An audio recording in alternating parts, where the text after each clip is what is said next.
Ya, nanti langsung. Akhir. Ya.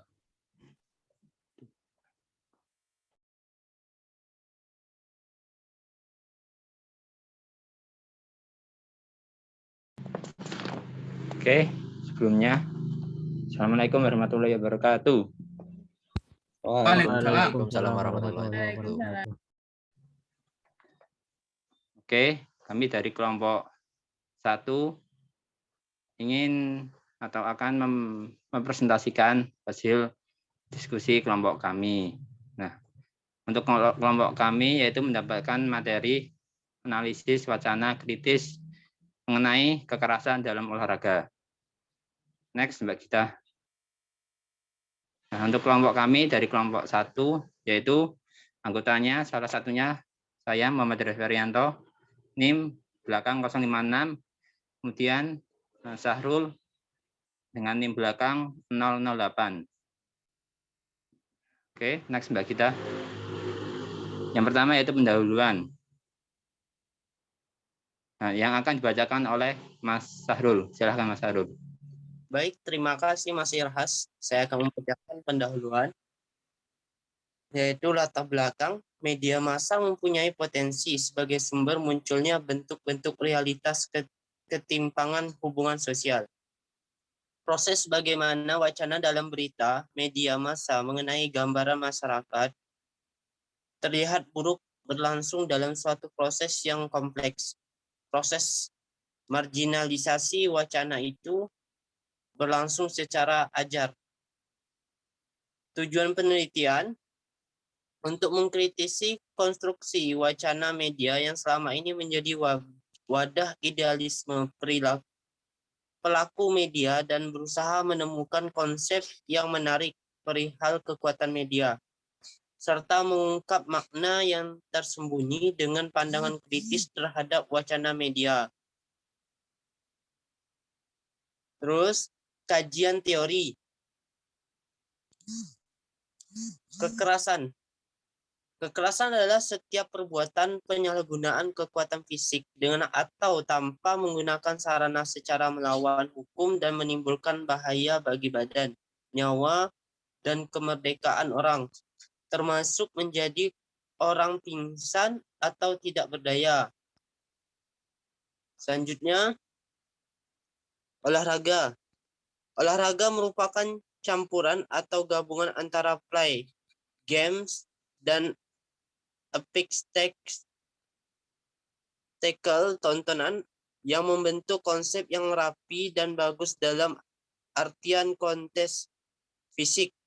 Jadi olahraga adalah suatu hubungan antara play yang berorientasi pada partisipan atau pemain untuk mendapat unsur intrinsik atau kepuasan dengan tujuan menikmati aktivitas, sedangkan spektakel mengarah pada suatu penonton untuk mendapat unsur ekstrinsik atau hadiah yang bertujuan untuk menghibur penonton. Next.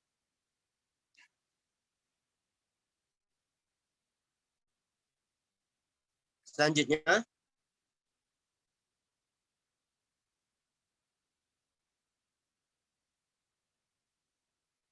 metode analisis. Menurut teori Fairclough, teknis analisis data yang dipakai yaitu critical discourse analysis. Norman Fairclough yang menitik beratkan pada 3 level: representasi, relasi, identitas. Hasil dan pembahasan. Judul berita 1. Tribun Jogja. Setelah insiden injak leher di Liga 3, tendangan brutal nodai laga Persija vs di Liga 2. vs HWFC di Liga 2. Kedua, Tribun News Sulbar, pemain Vespa pasang kayu pukul wasit saat lawan Persema memasa di lanjutan Liga ketiga. Sulbar. Ketiga, Tribun News Sultra. Wasit dikejar dan dipukul usai laga Semen Padang PSKS 3 Naga. Kabosira aman dari degradasi. Keempat, Tribun News Medan tinggalkan pertandingan. Saktiawan Sinaga lalu tendangan penonton di stadion. Tribun News Medan imbas aksi kekerasan saat uji coba AHA PS Pati pulangkan Saiful Indra Syahya dan Zulham Zamrun. Di Tribun News Sultra bikin ulah di lapangan Hugo Samir anak Jackson. F. Tiago dihukum PSSI tak bisa main bola 12 bulan.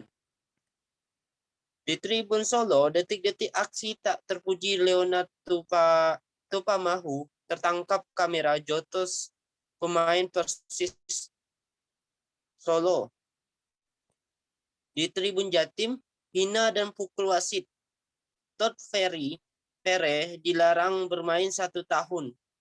Komdis PSSI jadi petinju saja.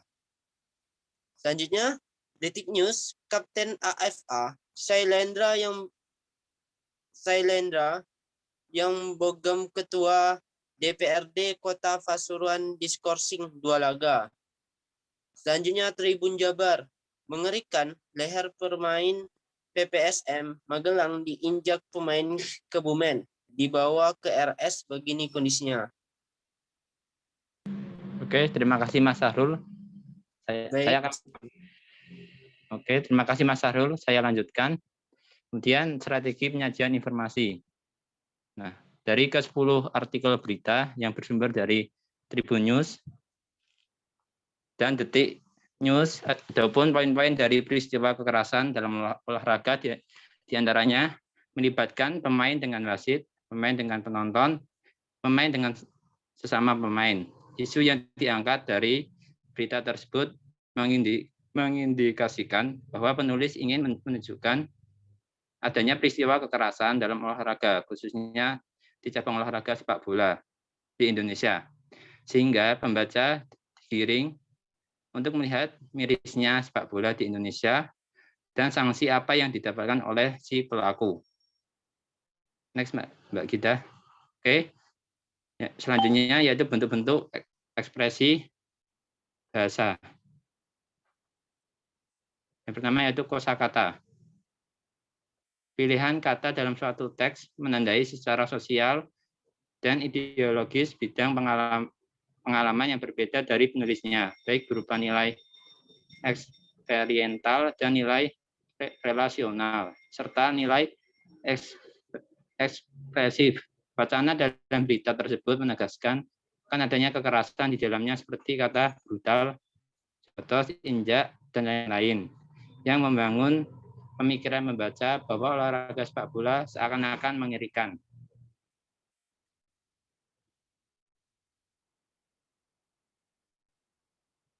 Next, Mbak Gita. Oke, selanjutnya yaitu sistem ketransitifan.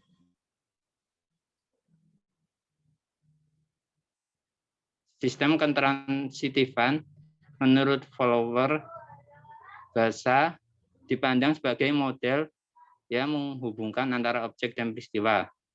Contoh, pemain Vespa pasang kayu pukul wasit saat lawan Persema Mamasa. Dilanjutkan Liga 3 Sulawesi Barat. Akan lebih menegaskan peristiwa yang terjadi dan akan muncul objek atau subjek yang terlibat. Kemudian, next Mbak Gita. Nah, selanjutnya akan dibacakan oleh Mas Uud. Silakan Mas Uud.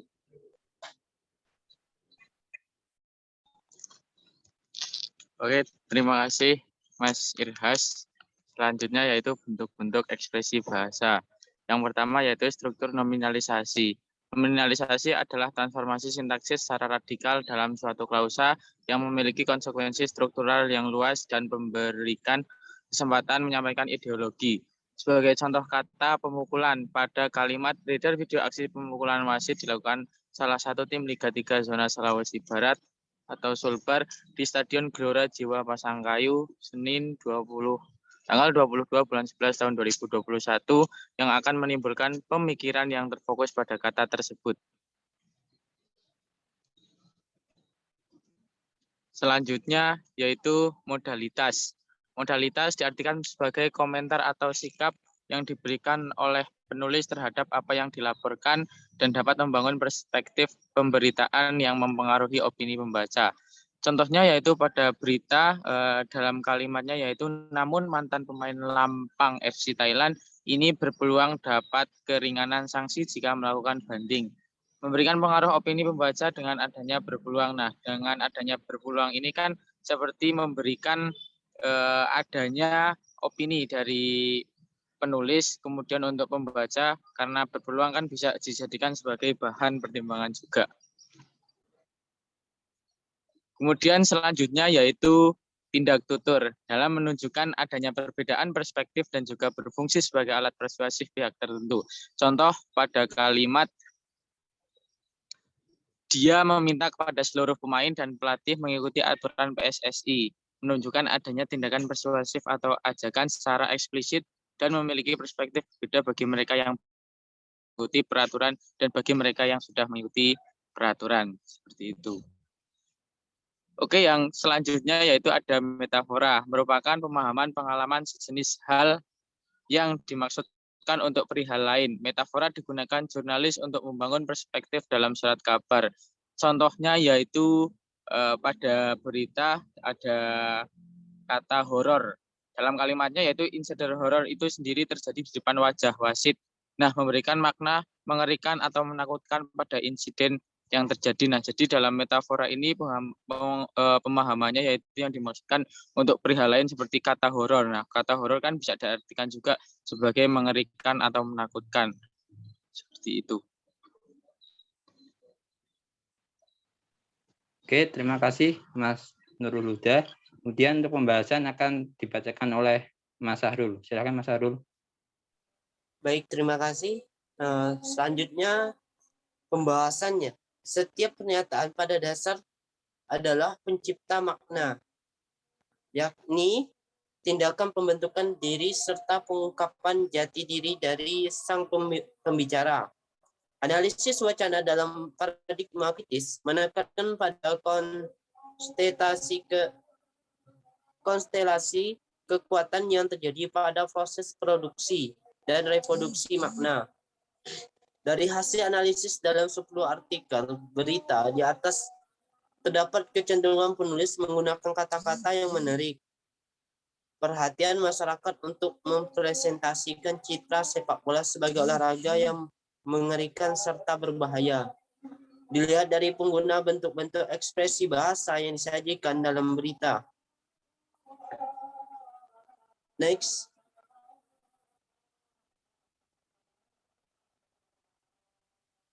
Selain itu, penulis juga bermaksud untuk memberikan gambaran dari akibat kekerasan yang dilakukan seperti sanksi pemberian kartu, pengeluaran dari proses pertandingan, dan pembatasan bermain dalam waktu tertentu.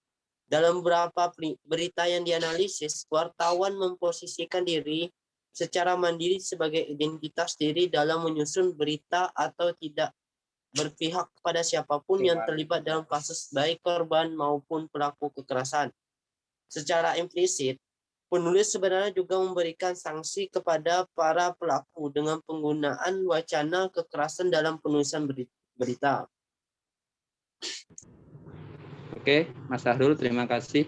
Kemudian untuk menutup atau kesimpulan akan dibacakan oleh Mas Nurul Huda. Silakan Mas Nurul Huda. Oke, siap. Terima kasih Mas Irhas. Nah, untuk penutup ataupun kesimpulan dari wacana hasil analisis kritis yang kelompok kami presentasikan yaitu terhadap 10 artikel berita yang kita cari yang mengangkat tema tentang kekerasan dalam olahraga sepak bola.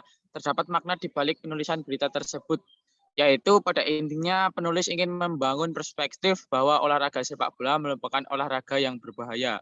Hal tersebut dapat dilihat dari strategi penyajian dan ekspresi bahasa yang ada dalam setiap artikel berita yang dianalisis. Seperti tadi banyak sekali contoh kayak kata-kata horor, kalimat horor, dan lain sebagainya. Nah, itu dari penulis sendiri ingin mengekspresikan kepada pembaca bahwa dianggap olahraga sepak bola menjadi olahraga yang berbahaya.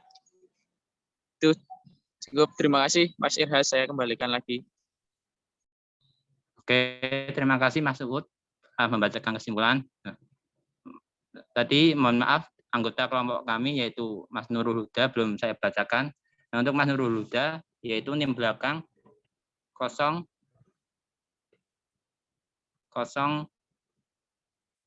boleh dilihatkan lagi slide yang awal. Nah, untuk Mas Nurul Huda NIM belakang yaitu 067. Oke. Nah, sekian dari presentasi dari kelompok kami. Kemudian saya akan membuka sesi pertanyaan, yaitu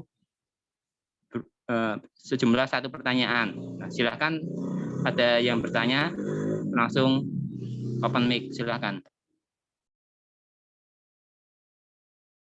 Silakan kalau ada yang bertanya mengenai materi kelompok kami, yaitu analisis wacana kritis kekerasan dalam olahraga.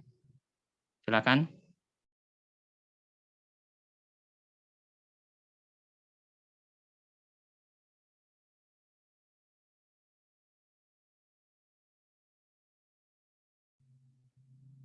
Ada yang bertanya atau ada yang kurang jelas?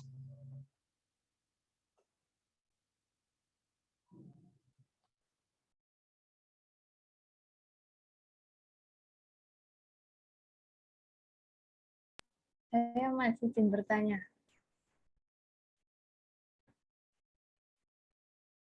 Halo. Silakan Mbak Gita, saya persilahkan.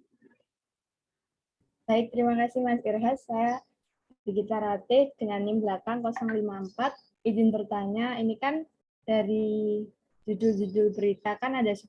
Nah, itu mayoritas kebanyakan mengapa kekerasan itu terjadi. Maksudnya penyebab dari kekerasan yang terjadi itu mungkin karena dari anggota timnya sendiri atau mungkin karena tim lawan atau hasil gol yang kurang seperti itu. Bisa dijelaskan mungkin Mas kebanyakan mengenai apa? Terima kasih. Oke Mbak Gita, sama-sama. Oke, akan kami diskusikan di kelompok 1. Oke, saya minta waktunya sebentar.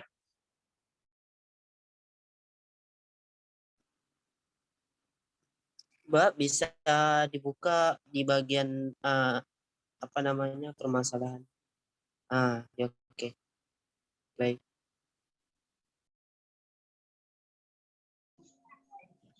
Silakan Mas Sahrul kalau ingin menjawab. Oke, mungkin saya yang menjawab Mas Irhas. Silakan. Nanti Oke, setelah Mas Uud. Oke, siap. silakan Mas. Nanti Mas Sahrul melanjutkan aja. Oh iya, saya Nurul Huda dengan NIM 19601241167 izin menjawab ya pertanyaan dari Mbak Brigita terkait apa saja berita yang kita ambil atau kita angkat dalam wacana analisis kritis ini sendiri. Yang tentunya dalam ke-10 berita ini ada 3 poin yang dapat kita ambil ya. Yang pertama yaitu kekerasan dalam sepak bola antara pemain dan pemain. Yang kedua antara pemain dan wasit, dan yang ketiga antara pemain dan penonton. Seperti judul-judul yang di sini dilihat ya, kayak semisal tendangan brutal, nodai pelaga bersikap, injak leher. Nah, ini kan merupakan pemain dengan pemain. Terus contoh lagi yang nomor 3 yaitu wasit dan pemain. Nah, untuk poin ini pemain mengejar wasit dan itu kan kekerasan terhadap wasit. Kemudian juga ada aksi yang tidak terpuji dari yang berita nomor 4 yaitu Saktiawan Sinaga yang menendang penonton. Nah, dari kebanyakan di sini yaitu yang pertama yang menyulut emosi adalah kebanyakan dari antar pemain seperti kurang dalam pelanggarannya keras dan lain sebagainya. Kemudian juga ada yang banyak dengan wasit karena ada beberapa kontroversial atau mereka dianggap tidak adil seperti dalam memimpin pertandingan juga tidak adil dan lain sebagainya. Untuk yang pemain dan penonton dalam ke-10 berita ini ada 1 ya, ini karena tensi dalam pertandingan sedang panas, kemudian ada salah satu dari penonton yang kayak seperti mengucapkan kalimat yang kurang pas sehingga pemainnya emosi. Nah, dari ke-10 berita ini pada intinya yaitu kekerasan dalam sepak bola yang terjadi mulai dari pemain dan wasit, terus pemain dan juga ada pemain dengan penonton. Seperti itu Mbak Brigita Rati. Mungkin Mas Sahrul silahkan untuk menambahkan. Mungkin dari saya ya, dari Mas Uud itu sudah lebih jelas ya. Nah, apa yang saya mau perjelaskan itu dari dari cover oleh Mas Uud. Mungkin dari saya hanya itu sih. Dari Mbak Berita bisa mempertanyakan lagi jika kurang jelas. Oke, izin menambahkan. Nah, kalau menurut saya itu dari ke-10 berita ini itu kebanyakan insiden kekerasan itu dari pemain dengan pemain sama pemain dengan penonton. Di kelompok kami beranggapan bahwa itu disebabkan karena mungkin ketidakadilan wasit dalam memimpin pertandingan bisa jadi, kemudian ketidakadilan official pertandingan itu juga bisa jadi, dan terakhir bisa disebabkan karena itu tadi betul yang dikatakan Mas Uud, dikarenakan tensi pertandingan yang panas atau yang berjalan menarik, jadinya para pemain terlalu bersemangat atau effortnya nanti terlalu berlebihan, jadinya dia lepas kontrol dari peraturan pertandingan yang sudah ditetapkan. Mungkin itu Mbak Gita, tambahan dari saya. Apakah sudah jelas Mbak Gita? Sudah jelas Mas, terima kasih untuk jawabannya. Oke, selanjutnya adakah yang bertanya lagi atau sudah cukup?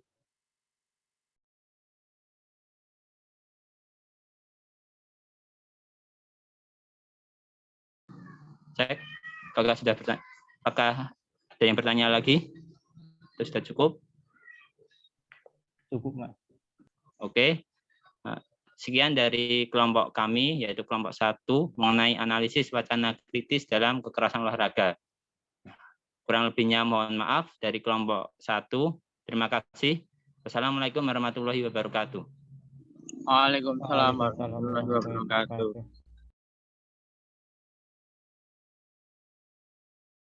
Mantap. Yuk lanjut yuk, kelompok loro. Lanjut. Yuk, kelompok loro.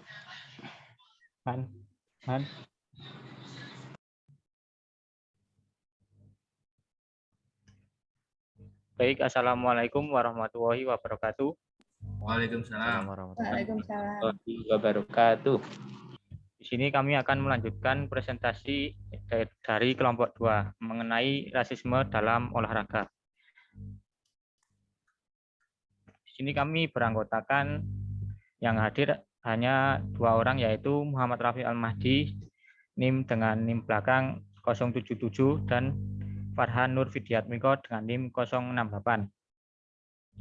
Langsung saja ke materinya. Untuk pendahuluan bisa dibacakan oleh Mas Farhan. Silakan. Baik, terima kasih atas waktunya Mas Rafli. Di sini saya akan menerangkan pendahuluan. Latar belakang manusia terlahir di bumi ini terdiri dari bermacam-macam suku bangsa, agama, ras, dan budaya. Keragaman itu merupakan karunia yang sangat indah dari Tuhan Yang Maha Esa. Dikatakan karunia terindah karena dengan keragaman itu manusia dapat mengenal berbagai budaya, agama, dan yang lainnya. Sehingga dalam menjalani hidup manusia mempunyai banyak variasi yang dapat mengakibatkan manusia tidak mudah bosan dalam menjalani hidup tersebut. Dengan keragaman seperti itu juga menimbulkan perpecahan seperti kasus rasisme. Rasisme adalah suatu sistem kepercayaan atau doktrin yang menyatakan bahwa perbedaan biologis yang melekat pada ras manusia menentukan pencapaian budaya atau individu.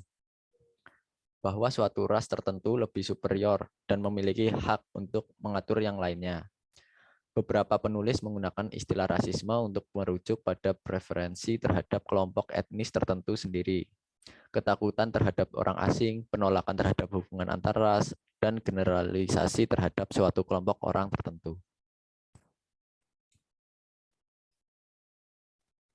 Tujuan merupakan suatu faktor yang sangat penting untuk menentukan arah dalam suatu kegiatan. Agar tujuan dapat dicapai dengan baik, maka terlebih dahulu penulis merumuskan secara tersusun dan jelas tujuan penelitian ini ialah yang pertama untuk mengetahui perkembangan rasisme dalam dunia olahraga.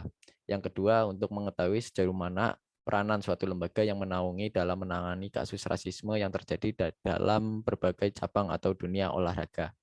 Yang ketiga, untuk mengetahui faktor-faktor apa saja yang menyebabkan berkembangnya kasus rasialisme di dunia olahraga.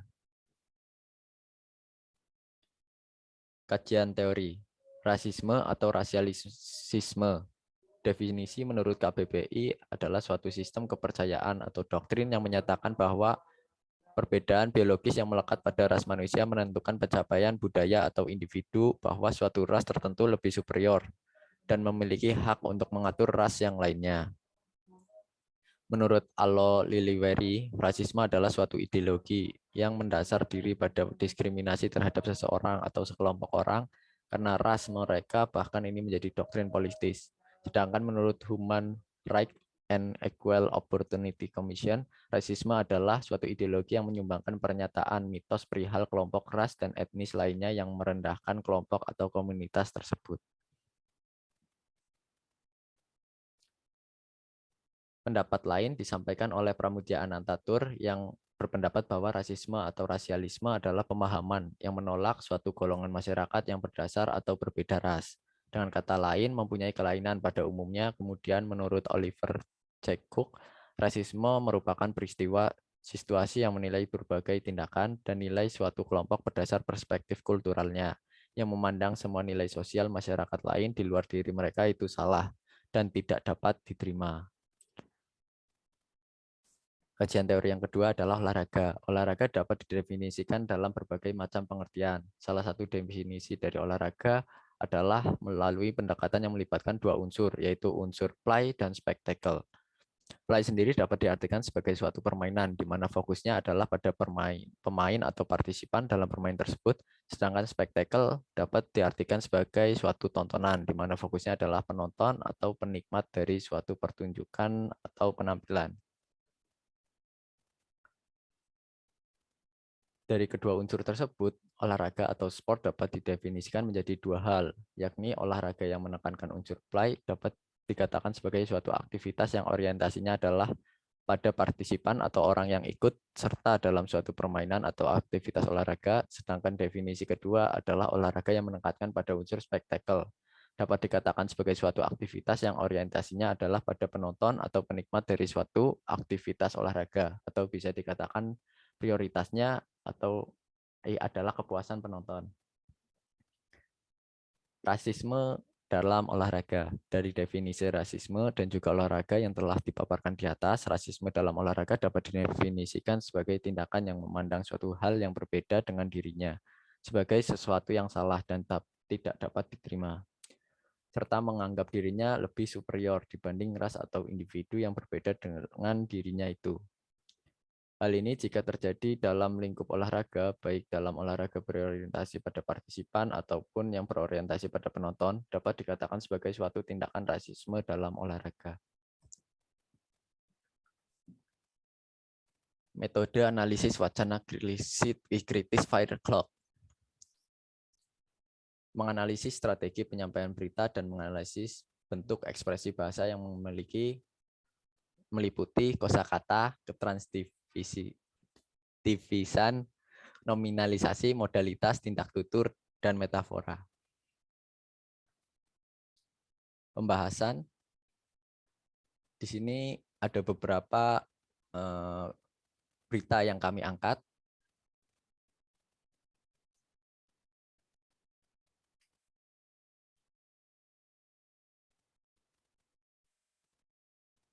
Langsung saja Mas Rafli.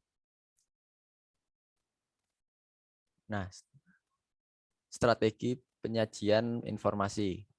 Yang pertama dari CNN Indonesia dengan judul Serangan Rasial Ibrahimovic dapat kartu kuning.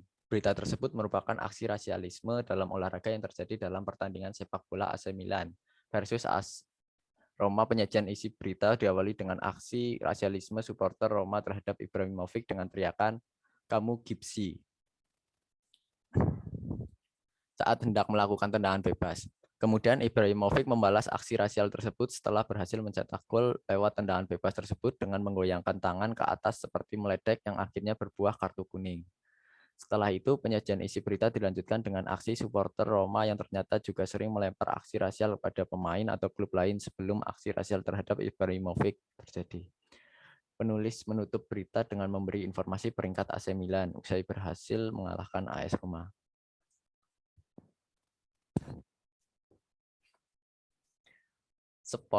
Dari Sport Detik dengan judul kronologi pemain Valencia jadi korban rasisme. Berita ini merupakan contoh salah satu berita tentang terjadinya suatu rasisme yang diterima atlet sepak bola. Untuk judulnya menunjukkan kronologi tindakan rasisme yang dialami pemain sepak bola Valencia. Di bagian pembuka berisi tentang Diakhaby, pemain Valencia yang menjadi korban rasisme. Berita ini menyampaikan informasi bagaimana kronologi tindakan rasisme yang dilakukan pemain Cadiz terhadap pemain Valencia yang kemudian terjadinya akibat dari tindakan rasis, yaitu terhentinya pertandingan yang sedang berlangsung selama beberapa menit hingga akhirnya pertandingan dapat dilanjutkan. Penutup berita ini adalah menyampaikan informasi hasil akhir pertandingan yang dimenangkan oleh tim Cadiz. Dari Prabor dengan judul Striker Palais, Wilfried Zaha dapat hujatan rasial dari netizen Indonesia. Berita ini merupakan contoh salah satu berita tentang terjadinya suatu rasisme yang diterima atlet sepak bola.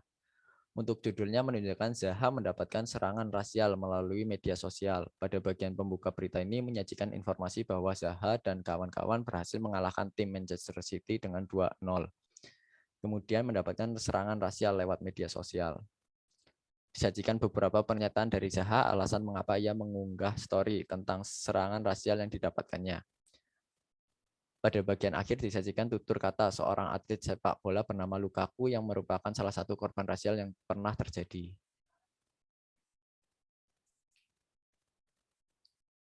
Dari tirto.id dengan judul Rasisme Kewanggai Striker PSM asal Papua dan Persija tanpa sanksi. Nah, berita ini merupakan bentuk aksi rasialisme terhadap salah satu striker PSM asal Papua yaitu Patrick Wanggai lewat media sosial dan klub Persija Jakarta yang mendapatkan tindakan rasialisme oleh supporter dalam laga Persib melawan Bali United yang berupa yel-yel yang bernada rasial yang terjadi di Persija. Penulis menuliskan judul berita dengan jelas mengenai tindak rasisme yang dialami Patrick Wanggai dan Persija Jakarta. Dalam hal ini, penulis ingin menekankan kejadian yang dialami oleh striker PSM dan Persija yang tidak ada sanksi apapun dari komite. Lingkup olahraga yang khususnya sepak bola di Indonesia yang masih kental dengan tindakan rasisme merupakan topik yang ingin diangkat oleh penulis. Dari fifa.co.id dengan judul Mulut Berbisa Atlet di Olimpiade, kini Korea Selatan dikecam rasis. Berita ini merupakan bentuk aksi rasialisme atlet Olimpiade asal Korea Selatan, Jin Jong-oh, terhadap atlet Olimpiade menembak asal Iran, Javad Voraghi. Menuliskan judul berita dengan menggunakan ungkapan, yang secara tidak langsung ungkapan tersebut merujuk ke Korea Selatan yang pada gelaran Olimpiade Tokyo 2020 menuai beberapa kontroversi mulai dari pernyataan Jin Jong-oh terhadap atlet tembak Iran sampai dengan salah satu stasiun TV Korea Selatan yang dianggap melecehkan sejumlah negara pada siaran pembuka Olimpiade Tokyo 2020. Dari headline berita yang dibuat, penulis ingin menyampaikan bahwa Korea Selatan merupakan negara yang rasis terhadap negara-negara di Asia. Baik, terima kasih kepada Mas Farhan telah menyampaikan materinya. Untuk selanjutnya akan saya lanjutkan yang keenam, yaitu dari liputan 6, penolakan atlet squash Israel. Penulis lebih memilih tidak menggunakan kata rasialisme di dalam judul untuk memperkuat pengangkatan isu tema tersebut. Penulis lebih memilih Malaysia tolak beri visa atlet squash Israel di kejuaraan dunia 2021. Hal ini bisa jadi disesuaikan dengan pasar di Indonesia yang notabene masyarakat Indonesia kebanyakan tidak pro terhadap Israel. Dari segi isi berita, wacana sedikit dibumbui dengan unsur agama dan politik. Aksi penolakan atlet squash Israel menurut penulis disebabkan karena negara itu mayoritas Muslim sehingga mereka tidak pro terhadap Israel. Selain itu, penyajian isi juga disertai beberapa kutipan dari para partisipan. Kebanyakan partisipan tersebut tidak setuju atas tindakan Malaysia. Kemudian berita yang selanjutnya dari Kompas dengan judul Insiden Rasisme Liga Champions, Menteri Olahraga Rumania minta maaf. Wartawan ingin memaparkan batasan dari berita tersebut yang berisi tentang permintaan maaf Menteri Olahraga dari Rumania, Leonid Tor, karena seorang wasit berkebangsaan Rumania yang merupakan perangkat pertandingan melakukan tindakan rasialisme dalam pertandingan laga penyisihan grup H Liga Champions antara PSG menghadapi Istanbul. Dari tema rasialisme ini dan juga batasan judul yang memaparkan tentang sikap Menteri Olahraga Rumania yang merupakan buntut dari tindakan rasialisme dari wasit berkebangsaan Rumania tersebut. Wartawan kemudian menyajikan berita dengan mengulas terlebih dulu event yang sedang berlangsung saat kejadian tersebut, lalu memaparkan terkait tindakan rasialisme yang terjadi, kemudian memaparkan tentang buntut atau rasialisme yang telah terjadi tersebut.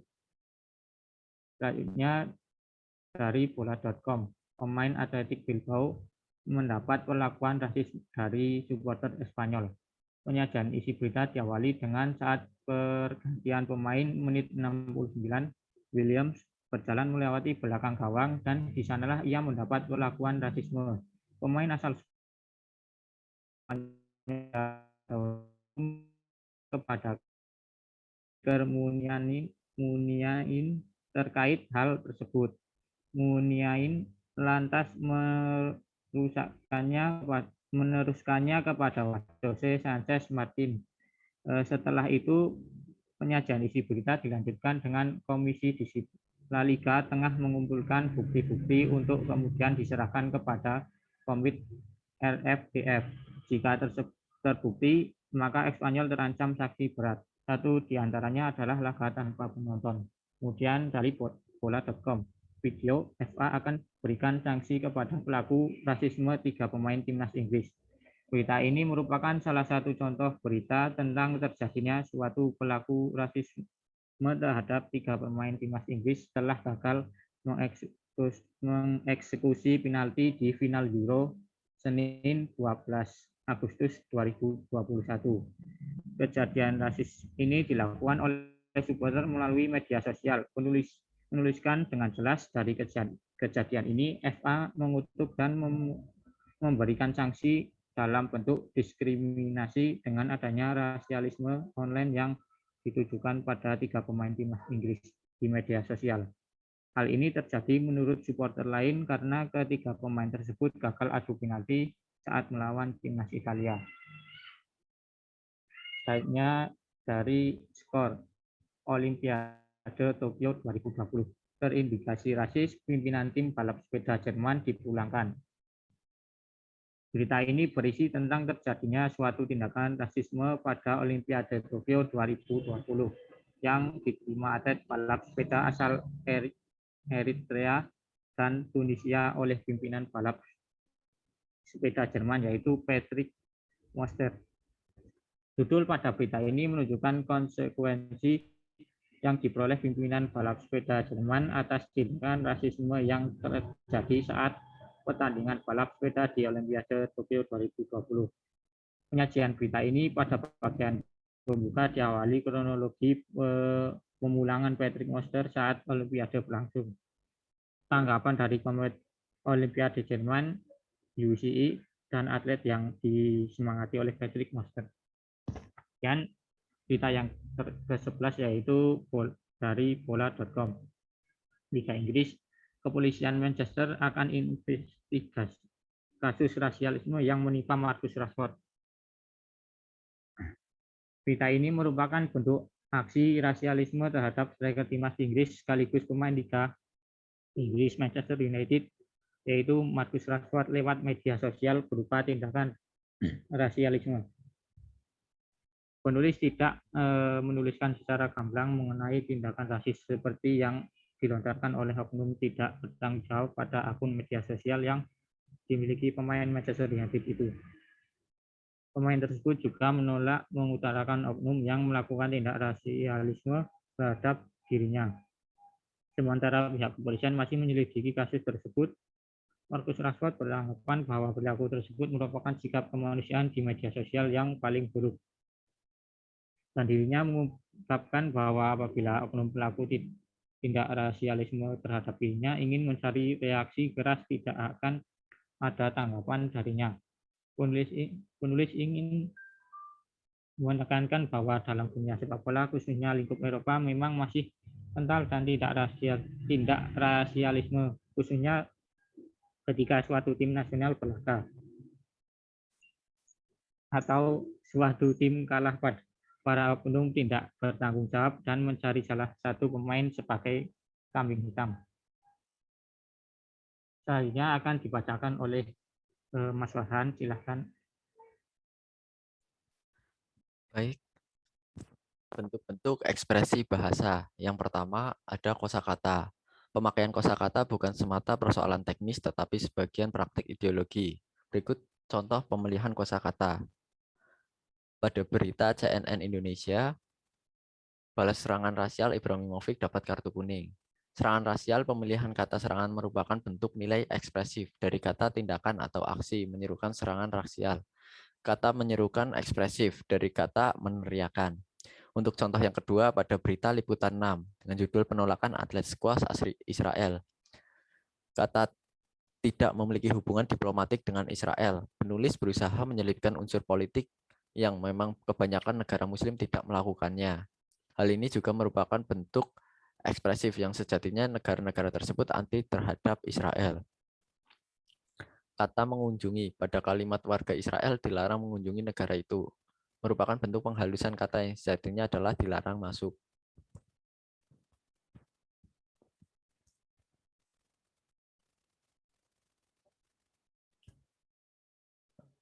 Dan contoh selanjutnya pada berita tirto.id, rasisme ke Wanggai striker PSM asal Papua dan Persija tanpa sanksi. Akun bodong, pemilihan kata bodong merupakan bentuk nilai ekspresif dari kata palsu. Lingkaran setan, pemilihan kata lingkaran setan merupakan bentuk nilai ekspresif yang memiliki makna masalah yang tak kunjung ada penyelesaian.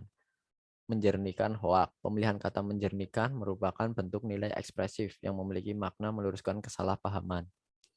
Menyudutkan klub, pemilihan kata menyudutkan merupakan bentuk kiasan yang memiliki makna berusaha agar klub ini tidak dapat melawan.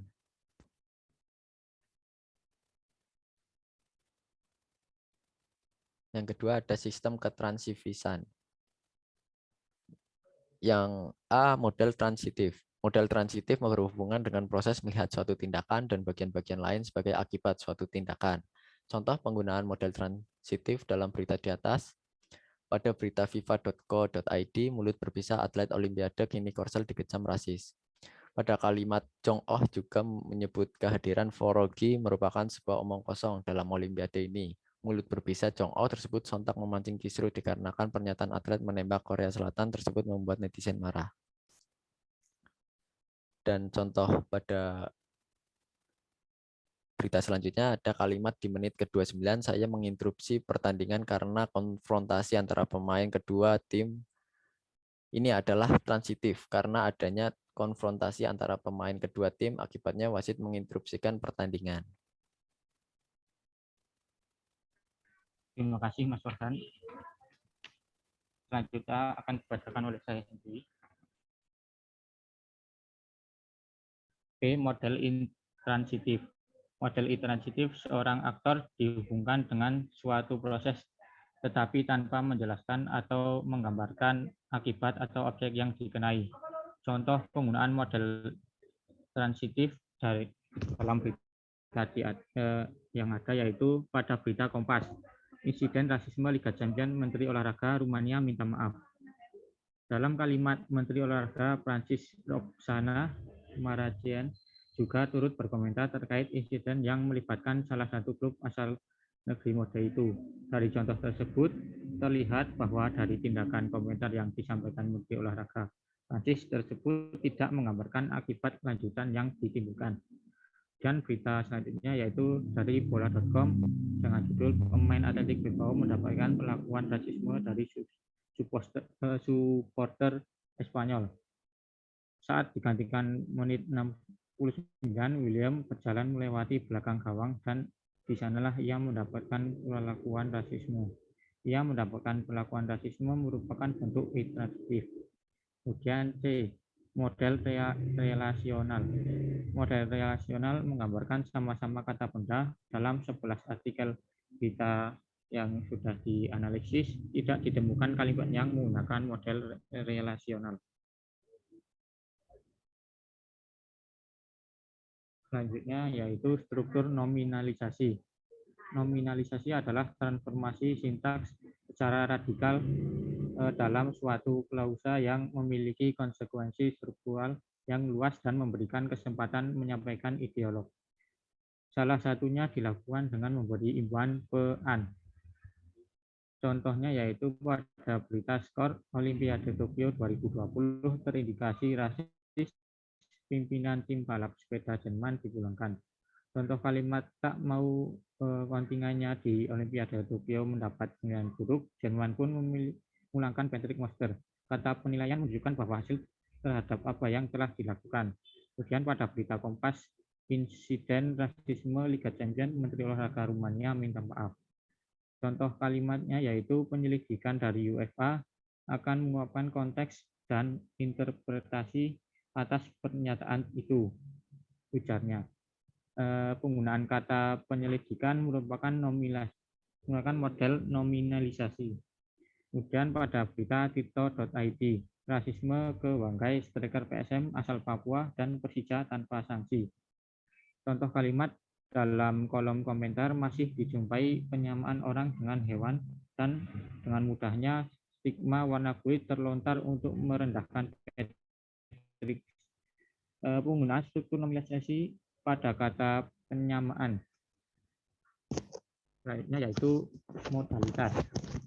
Modalitas merupakan opini penulis. Modalitas diartikan sebagai komentar atau sikap yang berasal dari teks, baik secara eksplisit atau implisit diberikan oleh penulis terhadap apa yang dilaporkan. Contoh, pada berita tirto.id, rasisme ke bangkai striker PSM asal Papua dan Persija tanpa sanksi. Contoh kalimat tidak semua akun bodong sebagai pelaku. Penulis mengungkapkan bahwa tidak semua akun palsu atau bodong merupakan pelaku tindak rasisme. Kemudian pada berita Kompas, insiden rasisme Liga Champions, Menteri Olahraga Rumania minta maaf.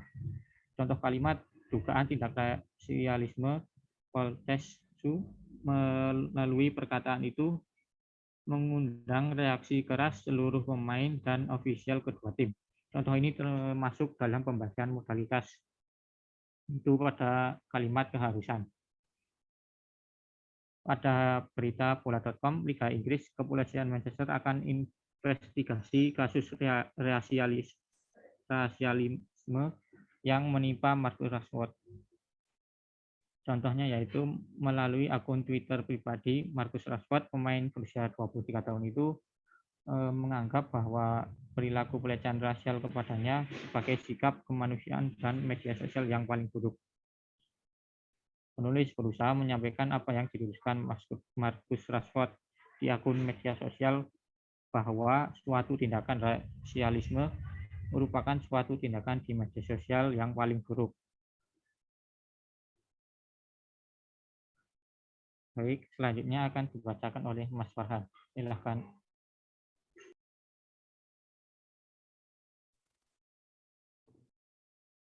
Baik, yang kelima, tindak tutur. Tindak tutur merupakan pandangan yang melandasi tindak tutur. Jika orang mengatakan sesuatu, orang lain akan melakukan sesuatu untuk tuturan itu. Pada berita skor Olimpiade Tokyo 2020 terindikasi rasis, pimpinan tim balap sepeda Jerman dipulangkan. Dengan contoh, Komite Olimpiade Jerman beralasan komentar Patrick Moster telah menyebabkan kehebohan besar di Olimpiade dan negara asalnya. Bahkan tindakan tersebut turut membuat Federasi Balap Internasional geram. Mereka mengecam segala bentuk aksi rasisme di olahraga. Pada berita Kompas, Contoh asisten wasit kebangsaan Rumania Sebastian Coltescu terdengar memakai kata negro untuk merujuk asisten pelatih Istanbul Başakşehir Pierre Webo saat berdiskusi dengan wasit utama Ovidio Hategan. Dan pada berita selanjutnya, rasisme ke Wanggai striker PSM asal Papua dan Persija tanpa sanksi. Dalam video terdapat yel-yel atau can dari supporter bernada rasial pada Persija, koor bernada rasial menggema seolah muncul dari supporter Persib yang menonton di Stadion Maguwo Harjo, Sleman, DIY. Koor bernada rasial merupakan tindak tutur.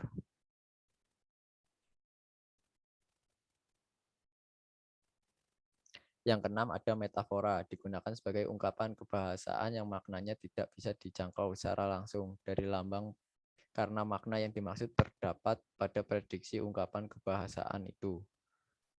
Dengan contoh, pada berita fifa.co.id, dalam artikel tersebut terdapat ungkapan mulut berbisa yang ditujukan pada atlet menembak Korea Selatan Jin Jong-oh.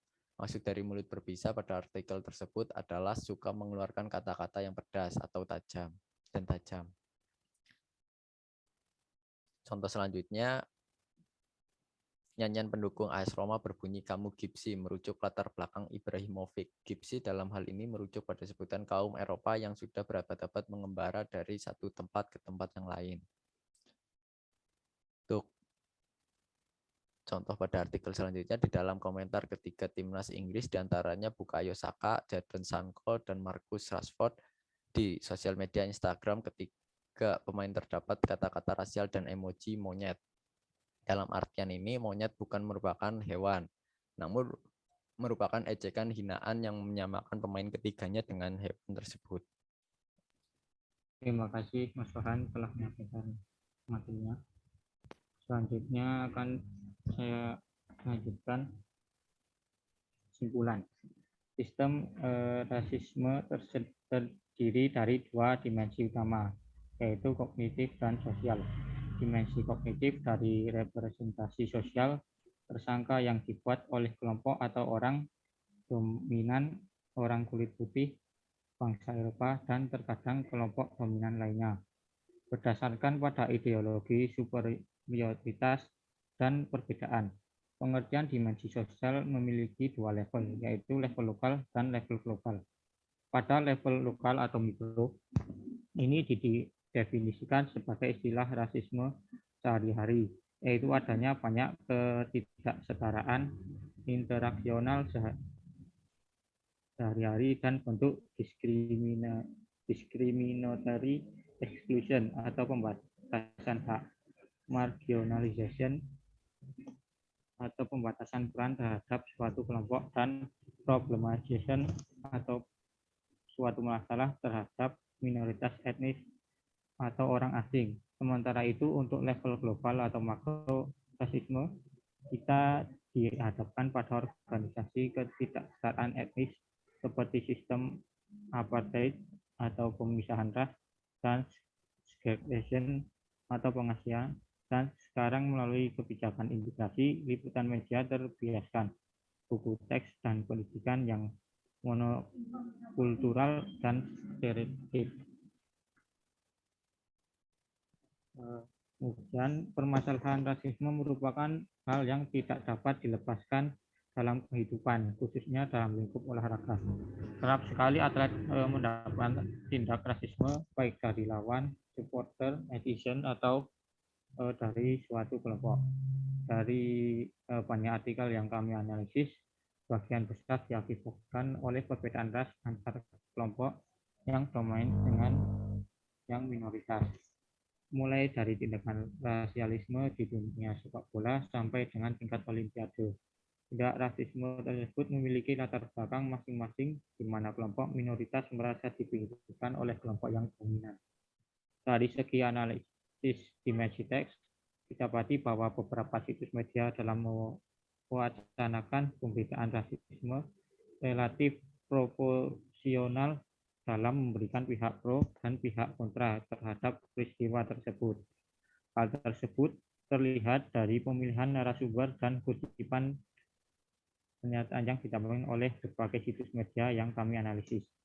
Selain itu, beberapa media menunjukkan ideologi mereka. Ini merupakan ideologi yang dipahami sebagai perbuatan menyimpang, dalam hal ini tindakan rasisme. Itu dapat tercermin dari pemberitaannya oleh beberapa situs media yang kami analisis. Sekian presentasi dari kelompok kami. Bila ada yang ingin ditanyakan, kami buka sesi tanya jawab. Saya Silahkan. izin bertanya. Ya, silahkan Mas Daniel. Perkenalkan, nama saya Muhammad Daniel Firdaus, NIM 19601244470. Yang ingin saya tanyakan, misalkan kalian mendapati atau mendapatkan tindakan rasialisme atau rasisme. Menurut kalian, cara terbaik untuk menghadapi orang-orang yang rasis itu seperti apa? Sekian, terima kasih. Dan bagaimana cara menghadapinya? Baik, terima kasih atas pertanyaannya. Akan kami diskusikan terlebih dahulu. Izin menjawab. Ya, silakan Mas Orhan. Ya, jadi pertanyaannya jika jika kita apa tadi Mas Daniel? Jika kita Misalkan kalian mendapatkan tindakan rasisme atau rasialisme, cara menghadapi orang yang rasisme menurut kalian itu seperti apa? Bagaimana caranya?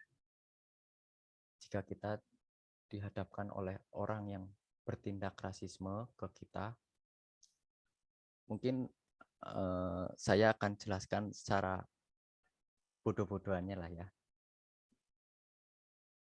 Itu kita jika misal teman kita ada yang mengejek, ih kulit hitam, jelek dan lain-lain, kita harus jangan cuek aja, kita harus apa ya istilahnya membuktikan bahwa kulit hitam bukan seperti yang ada pada pandangan mereka. Buktikan dan jelaskan. Terus jika mereka sudah keterlaluan, juga sepertinya ada tindakan pidananya dalam rasis tersebut. Mungkin ada tambahan dari Mas Rafli. Ya, mungkin ada sedikit tambahan dari saya. Jika kita mendapatkan perlakuan rasisme dari seseorang, alangkah baiknya kita menyikapinya tanpa adanya agresivitas dari diri kita, supaya tidak menimbulkan masalah yang baru. Kita cukup menyuruh seseorang yang berlaku rasis itu untuk membayangkan bagaimana perasaannya jika dirinya itu atau keluarganya diberikan perlakuan yang sama oleh dirinya itu ketika memberikan perlakuan terhadap orang lain. Nah, seperti itu tahapan dari saya mungkin. Bagaimana Mas Daniel? Apakah berarti menurut penangkapan saya, jawaban dari kalian untuk menghadapi orang-orang yang rasis adalah memberikan pengertian bahwa suatu ras tidak seperti itu ya. Itu jawaban kalian ya. Oke. Ya. Boleh. Ya, seperti itu. Baik. Terima kasih. Ya, sama-sama Mas Daniel. Apakah ada yang ingin bertanya lagi?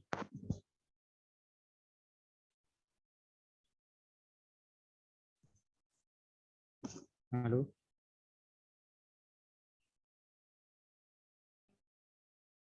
Baik, kalau tidak ada yang ingin bertanya lagi, akan saya cukupkan presentasinya.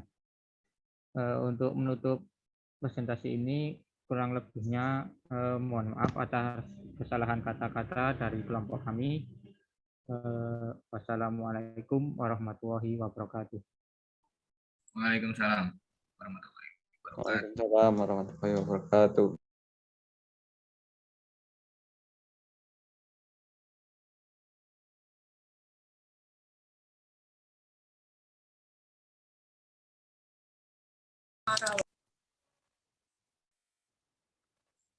Baik, terima kasih. Kok terima?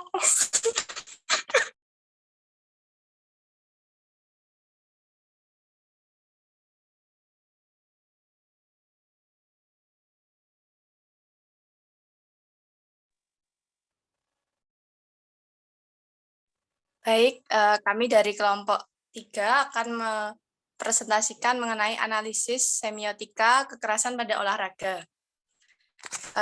Kelompok kami terdiri dari saya, Brigita Ratih Kusuma Haratri, NIM 19012411054, dan rekan saya yaitu Lenia Agista Maharani dengan NIM belakang 1045.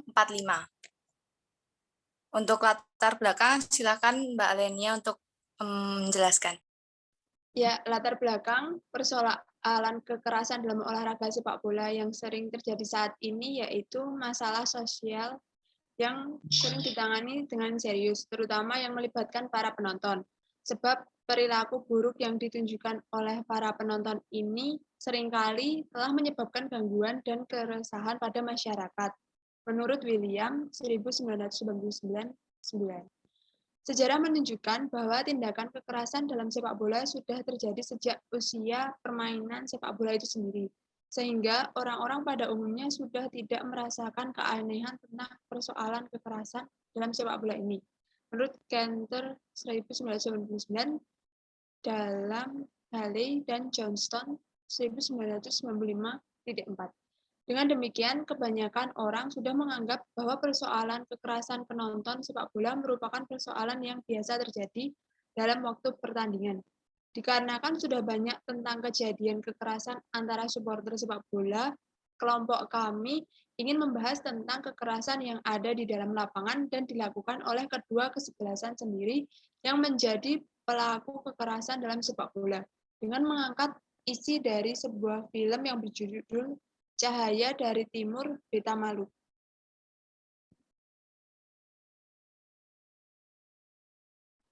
Tujuan meneliti ada 3, yaitu yang pertama, untuk mengetahui makna dari film Cahaya dari Timur, Beta Maluku. Yang kedua, untuk melatih berpikir kritis dalam menganalisis.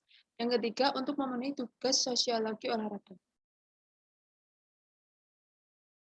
Kajian teori, analisis semiotik berupaya menemukan makna tanda termasuk hal-hal yang bersembunyi di balik sebuah tanda, yaitu teks, iklan, dan berita. Karena sistem tanda sifatnya amat kontekstual dan bergantung pada pengguna tanda tersebut. Semiotika adalah kajian ilmu mengenai tanda yang ada dalam kehidupan manusia serta makna di balik tanda tersebut. Ada beberapa pendapat mengenai asal kata semiotika, yang keduanya dari bahasa Yunani.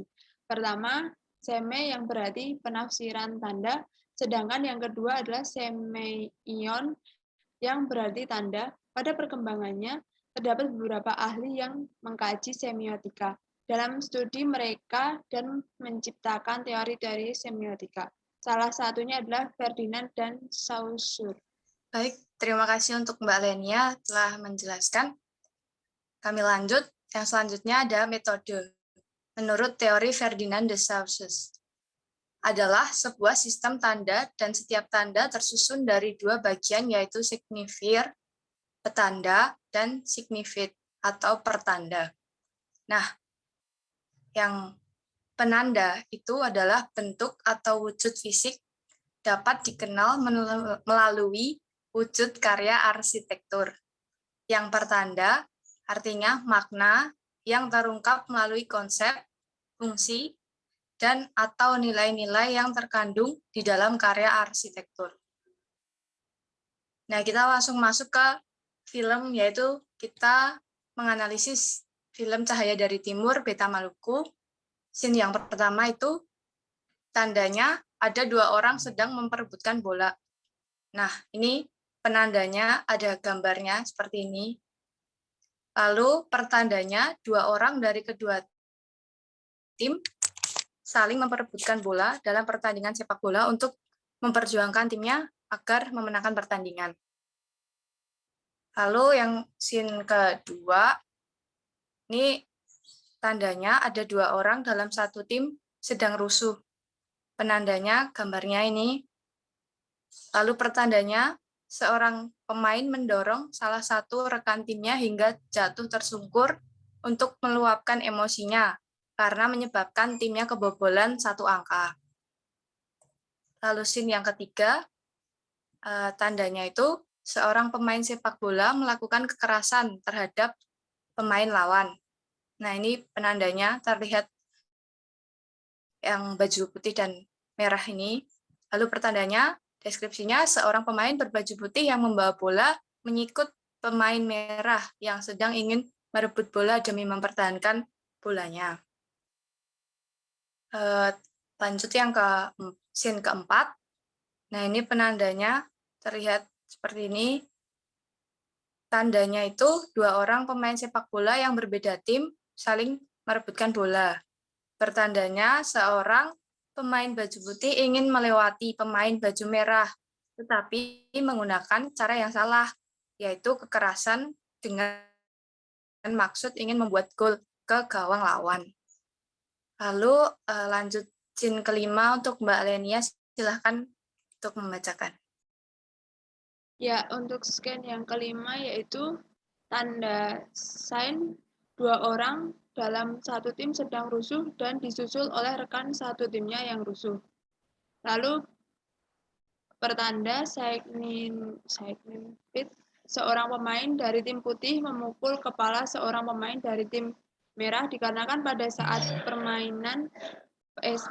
pemain merah ingin menolong temannya yang tersungkur karena dilanggar tapi malah didorong sampai terjatuh oleh pemain putih. Ya, yang terakhir yaitu scan 6. Tanda sign keributan yang diawali dengan hal kecil dan menjadi membesar. Lalu yang pertanda, seluruh pemain melakukan aksi anarkis dari pihak tim merah maupun tim putih dikarenakan kedua kesebelasan saling tidak terima apa yang sudah dilakukan oleh tim lawan. Baik, terima kasih untuk Mbak Lenia telah melanjutkan.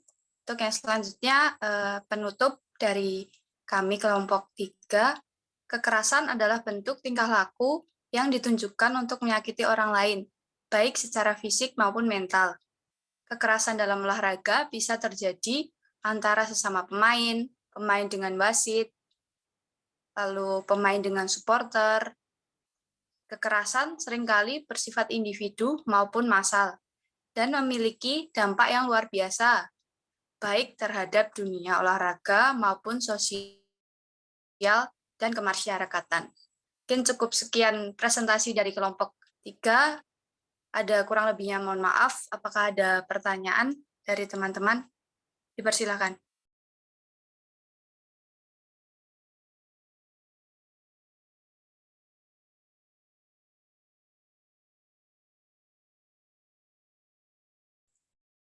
Saya ingin bertanya.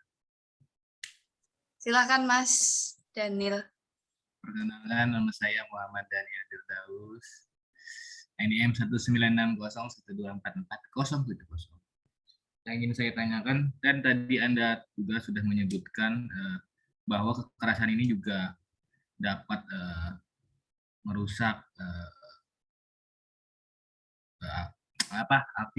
akibat dari orang yang mengalami kekerasan itu bisa saja cacat fisik, bahkan bisa sampai cacat mental. Menurut kalian, apabila ada orang yang mendapatkan tindakan kekerasan, apakah perlu ada tindakan hukum? Kalaupun menurut Anda perlu, tindakan hukum seperti apa yang pantas buat mereka? Sekian, terima kasih. Baik, terima kasih untuk Mas Daniel pertanyaannya. Berikan kami waktu untuk berdiskusi sebentar.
Ya, baik. Saya mencoba untuk menjawab pertanyaan dari Mas Daniel.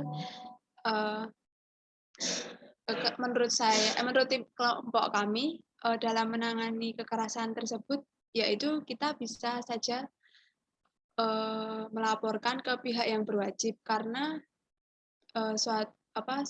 kayak seperti itu kekerasan udah ada yang ngatur gitu kan. Terus habis itu dengan kita adanya bukti itu menjadikan kekuatan bagi kita untuk melaporkan kekerasan tersebut ke pihak berwajib, dan penyelesaiannya menurut kelompok kami yaitu dengan melaporkan tindakan tersebut ke pihak yang berwajib, karena sudah ada undang-undang yang mengatur, tapi saya kurang mengetahui undang-undangnya. Mungkin saya sedikit menambahkan ya. Mungkin dilihat dulu dari kekerasannya itu pertamanya ringan atau udah parah ya. Mungkin kalau masih ringan bisa diselesaikan secara baik-baik. Kita bisa diskusi gimana keputusan juga dari wasit, juga dari tim juga kedua tim. Tapi kalau sudah sampai luka yang begitu parah itu bisa dikenai sanksi dan itu ada hukumnya sendiri. Mungkin seperti itu, Mas. Bisa diterima. Baik, bisa diterima. Terima kasih ya. Ya, sama-sama.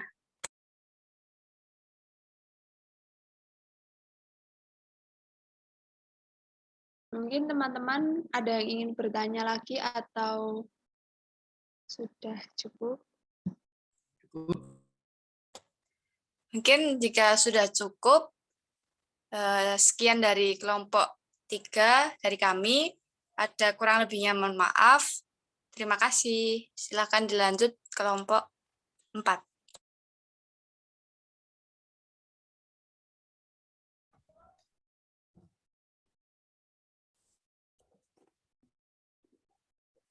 Baik, Assalamualaikum warahmatullahi wabarakatuh. Waalaikumsalam warahmatullahi wabarakatuh. Pada kesempatan kali ini, kami dari kelompok 4 akan mempresentasikan hasil diskusi dan analisis kami mengenai rasisme dalam olahraga. Sebelum mulai presentasi, langkah baiknya kami memperkenalkan diri terlebih dahulu. Perkenalkan, nama saya Muhammad Daniel Firdaus, NIM 1960124.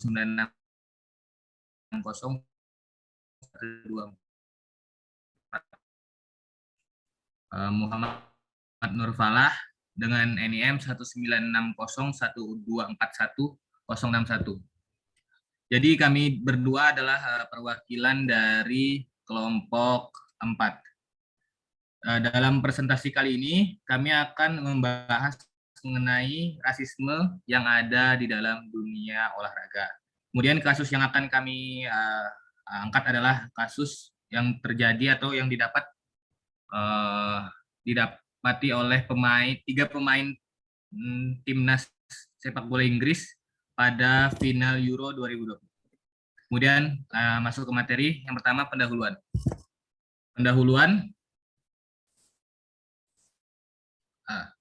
Hal-hal tersebut dapat berdampak buruk terhadap rasisme, dapat berdampak buruk terhadap korban-korban yang mengakibatkan ia sulit untuk bersosialisasi dan akan cenderung pesimis. Adapun iklan dari salah satu tayangan video, maaf saya ulangi, rasisme atau rasialisme adalah suatu paham yang menganggap bahwa dirinya adalah golongan yang paling tinggi dari golongan yang lain.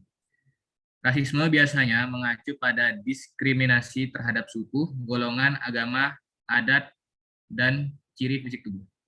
Tindakan rasisme ini dapat terjadi di berbagai bidang kehidupan masyarakat seperti pendidikan, olahraga, pelayanan kesehatan, hiburan, dan masih banyak lagi.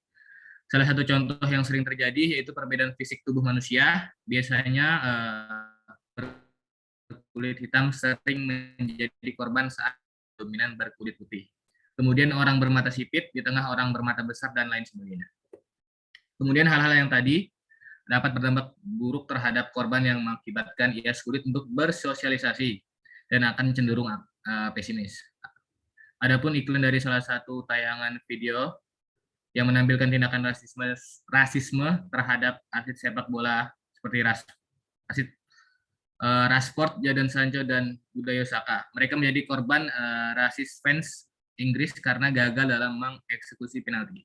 Dari latar belakang tersebut, peneliti tertarik untuk meneliti makna dari tayangan tindakan rasis fans Inggris yang mencerminkan aksi rasisme. Kemudian tujuan penelitian yang kami lakukan adalah untuk mengetahui bentuk rasisme yang ada di pertandingan sepak bola, khususnya di final Piala Euro 2020. Untuk definisi rasisme, pengertian rasisme menurut Alo Liliweri adalah suatu seseorang atau sekelompok orang karena ras mereka, bahkan ini menjadi doktrin politis. Rasisme dapat diartikan sebagai sebuah paham pembeda sikap perlakuan terhadap kelompok masyarakat tertentu karena perbedaan ras. Seorang yang menganut paham rasisme menganggap bahwa rasnya lebih superior sehingga memiliki hak untuk mengatur ras lain. Kemudian untuk metode yang kami pilih adalah metode analisis semiotika. Menurut teori Ferdinand de Saussure, analisis semiotika adalah sebuah sistem tanda dan setiap tanda tersusun dari dua bagian, yaitu signifier atau petanda dan signifit atau pertanda. Untuk penjelasannya seperti ini, ilustrasinya. Di sini pada bagian tanda adalah subtema, kemudian ada penanda. Penanda adalah bentuk atau wujud fisik dapat dikenal melalui wujud karya arsitektur. Penanda di sini diibaratkan sebagai ilustrasi. Kemudian ada pertanda, yaitu makna yang terungkap melalui konsep, fungsi, dan atau nilai yang terkandung di dalam karya arsitektur. Maksud pertanda di sini adalah penjelasan dari penanda tadi, ilustrasi tadi. Baik, untuk selanjutnya akan dijelaskan oleh teman saya Muhammad Nurfan. Baik, terima kasih kesempatannya untuk Mas Daniel. Oke, di sini saya akan menjelaskan analisis dari video yang kami amati. Subtema yaitu tandanya 3 pemain timnas Inggris gagal saat adu penalti. Kemudian untuk petandanya itu ada gambar pemain salah satu atau beberapa pemain Inggris yang dipeluk oleh pelatihnya. Untuk selanjutnya pertanda 3 pemain timnas gagal saat adu penalti di final Euro 2020 yaitu Bukayo Saka, Jadon Sancho, dan Marcus Rashford. Oke, bisa slide selanjutnya Mas Daniel. Oke, untuk selanjutnya, untuk tandanya mereka menerima perlakuan rasisme ras dari para supporter kecewa. Untuk pertanda ada gambar disertai judul mural Rashford dirusak. Kemudian untuk pertanda para supporter Inggris yang kecewa mengecam pemain yang gagal, bahkan merusak mural Rashford dan dengan menuliskan kata-kata makian, kemudian berlanjut ke media sosial.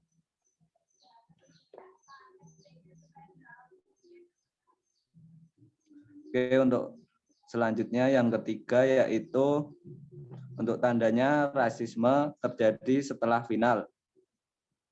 Untuk petandanya berupa gambar itu pelecehan ras terjadi segera usai final. Untuk selanjutnya pertanda rasisme terjadi seusai final karena para supporter kecewa dengan hasil dari adu penalti sehingga Saka menjadi trending di Twitter karena banyak yang memberikan komentar rasis kepadanya, misalnya dengan memberikan komentar emoji monyet dan emoji pisang. Untuk yang keempat yaitu untuk tandanya pemerintah Inggris menabur bara api. Untuk selanjutnya petandanya berupa gambar dan judul dari pemerintah Inggris menabur bara api. Bisa diamati ya teman-teman. Untuk selanjutnya pertanda. Pemain Inggris tidak setuju jika setiap pertandingan pemain melakukan pose berlutut atau sebagai gerakan anti rasisme karena di Inggris tidak ada budaya seperti itu dan budaya itu hanya berlaku di Amerika.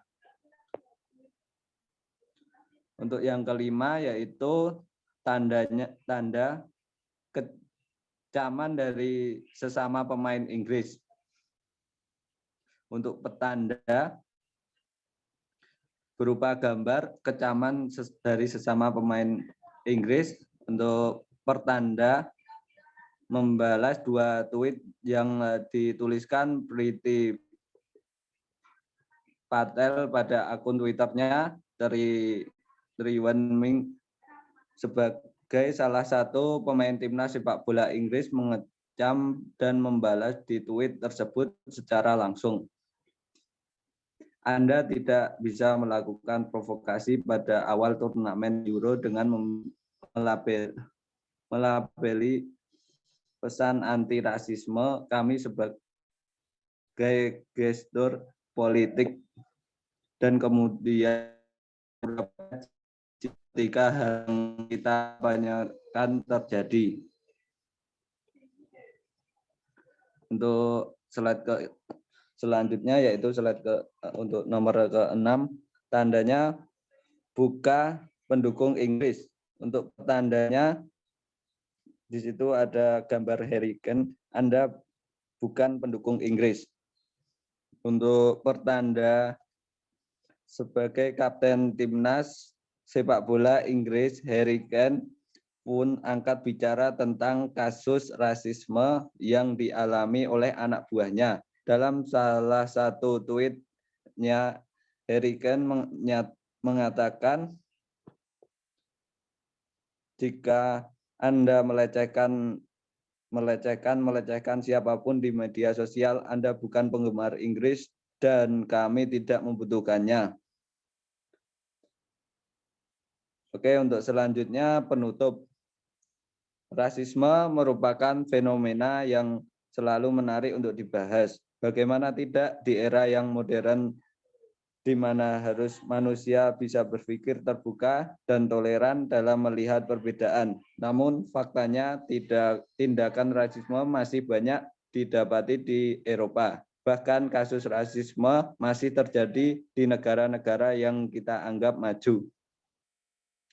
Peradabannya seperti Italia, Jerman, dan Prancis. Fenomena rasisme di Eropa sampai saat ini belum sepenuhnya teratasi. Meskipun mungkin dapat dikatakan mereda, fenomena rasisme di Eropa belum benar-benar hilang, terutama di beberapa negara anggota Uni Eropa masih terdapat sentimen negatif terhadap warga yang berbeda warna kulit, agama, ras, dan sebagainya. Baik, sekian presentasi dari kelompok kami. Apabila ingin bertanya, silahkan on mic aja langsung. Di waktu dan tempat dipersilahkan. Teman-teman yang ingin bertanya.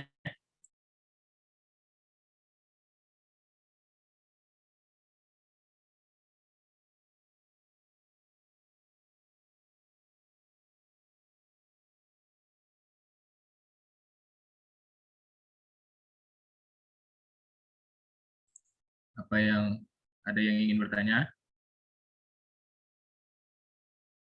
Apa cukup?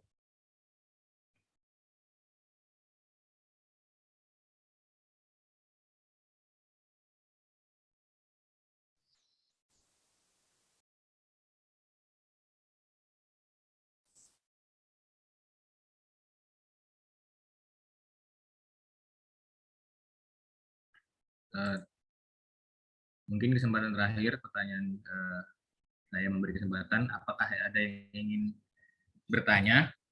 Jika tidak ada yang ingin bertanya, mungkin akan saya tutup saja presentasi pada kali ini.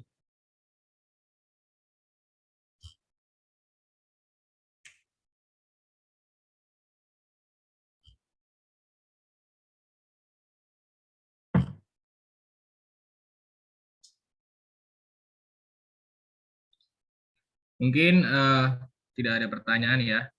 Mungkin saya cukupkan presentasi pada kali ini. Kurang dan lebihnya mohon maaf apabila ada salah-salah kata. Saya mewakili kelompok saya memohon maaf sebesar-besarnya. Saya akhiri. Wabillahi taufiq wal hidayah. Wassalamualaikum warahmatullahi wabarakatuh. Waalaikumsalam. Waalaikumsalam warahmatullahi wabarakatuh.